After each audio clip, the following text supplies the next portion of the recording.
হে everyone, good morning. আজকে আমি সকাল সকাল আপনাদের সামনে একটা হেলদি ব্রেকফাস্টের রেসিপি নিয়ে চলে এসেছি। তো ফার্স্টে আমি বাঁধাকপি, পেঁয়াজ, গাজর, ধনেপাতা, রসুন সবগুলোকে কুচি কুচি করে কেটে নেব।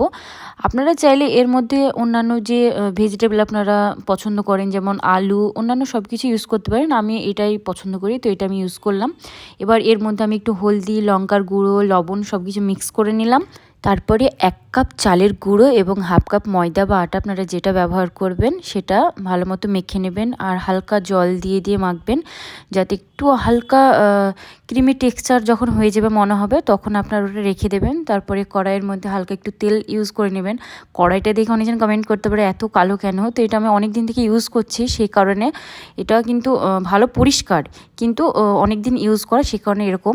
তো এটা উল্টিয়ে পাল্টিয়ে ভালো মতো ভেজে নিতে হবে। তো এখানে আমার ব্রেকফাস্ট রেডি। ভিডিওটা ভালো লাগলে একটা লাইক করুন।